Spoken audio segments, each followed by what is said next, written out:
Welcome to another episode of 40K News, brought to you by One Mind Syndicate. Today on the Warhammer community page, we got our first detailed look on the stats and lore surrounding the Gunner Mutants included in the upcoming Kill Team Rogue Trader box set. For all those that don't know, this massive Kill Team set is an expansion to the already established Kill Team rules, but it includes all new Nurgle models and brand new Imperial models from never before seen factions, like the Imperial Navy and Rogue Trader faction. The update on the community page showcases the Gellar Pox infected kill team, which is comprised of 3 Gellar Pox mutants, 3 Nightmare Hulks, Nurgle mites, grubs, and glitchlings, and led by a vulgar thrice cursed.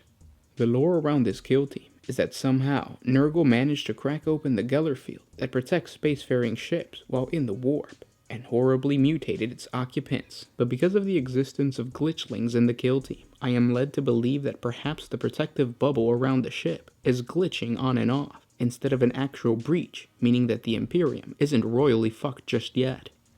Because let's face it, if Papa Nurgle managed to figure out how to make a Gellar field ineffective, then it would mean that the Imperium would be plunged back into the Age of Strife, as warp travel becomes impossibly dangerous.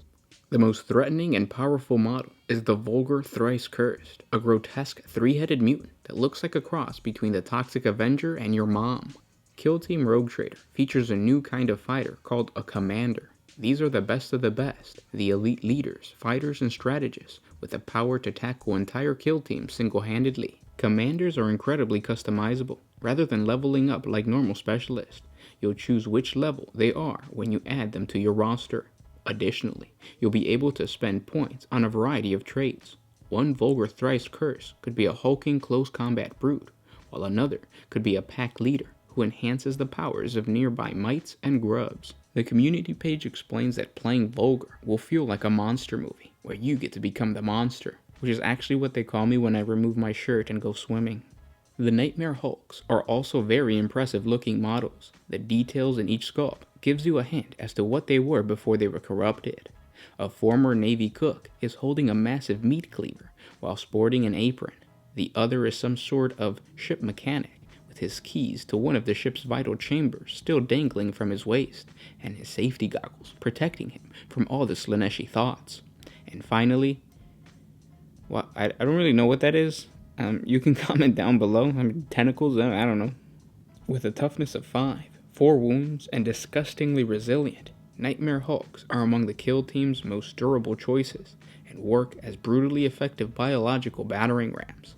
If you're looking for an elite kill team, 3 of these guys plus a glitchling to make up for the number is pretty deadly. I think I've already told you this, but the Gellar Mutants are my least favorite set of models in the box set. They look like Necrons who went to clown school.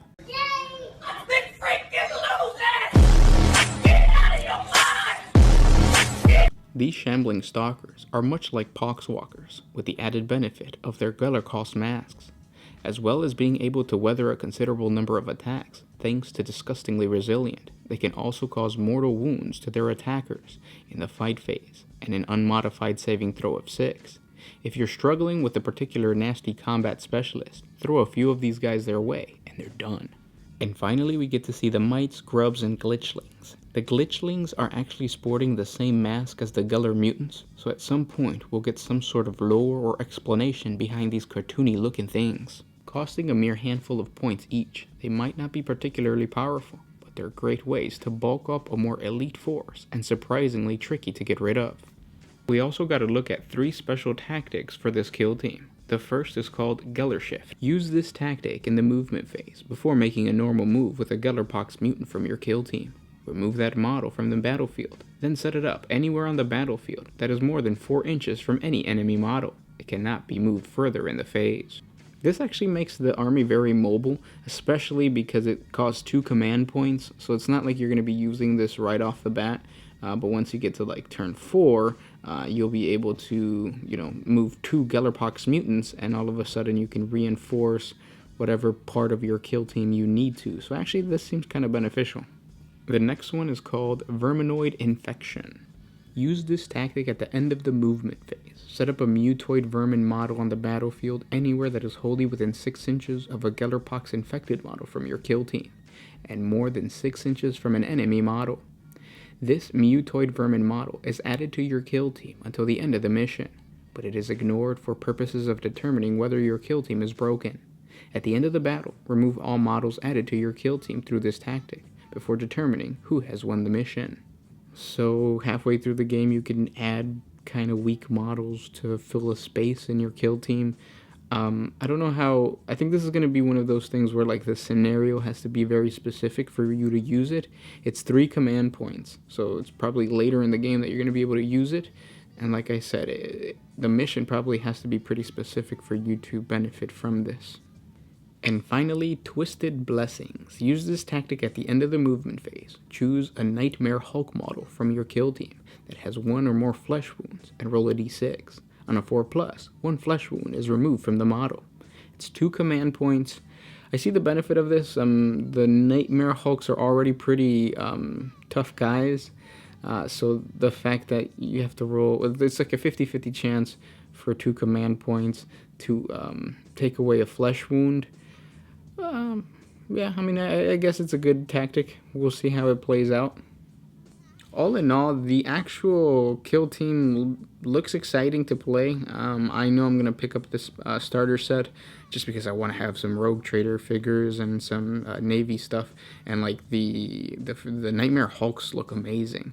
I'm really hoping to do some conversion work on them because, like I told you, the faces of these guys, especially the guy with the giant butcher or cleaver, the meat cleaver, his face is very cartoony, which is something that's happening to GW all the way around. Their orc models, their faces look very cartoony, as opposed to the Age of Sigmar models, which I think look more menacing than the current stuff for 40k. But anyways, I'm gonna try to do conversions for the Nightmare Hulks, and yeah, we'll see how it goes. Recently, in order to stay motivated when I'm building my models or I'm sculpting my models, I'm really going into Instagram and like looking at all the different guys that we follow on our Instagram page, One Mind Syndicate, if you don't follow us yet. Currently, I'm following this guy named Christoph Kyle. His tag is K03RNL. His actual conversion works on a lot of his stuff looks really amazing. He has this really cool looking mutant gang leader that you guys need to check out. It's in the Blanchitsu style, so hopefully I can do something around that feel or that aesthetic when I get this box set. The box set actually comes out for pre-order this weekend, so this coming up weekend. And yeah, so check out Chris's stuff. I'll put a link down in the description below to his blog so you can check out his work. Very inspirational, and yeah, I just really recommend it. If you guys like these videos, don't forget to share them with your friends. Hit the like button. Let us know that you want more news videos. We'll try to make more news videos more frequently. The reason that I wanted to create this video is, number one, before I told you guys how much I love this box set. The fact that we're getting Rogue Trader stuff is awesome. And also because like a week or two ago, we made a battle report, a narrative battle report with Imperial Fists and World Eaters.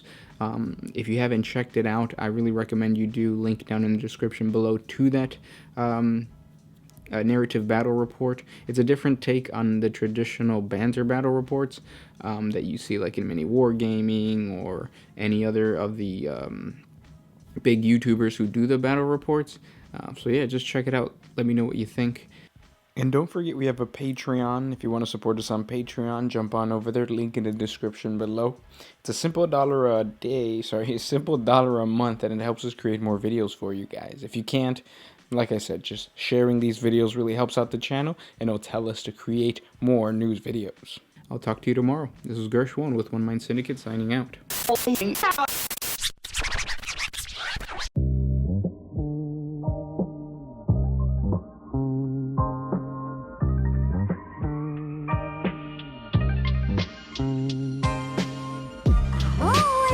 Put my freedom first in any situation.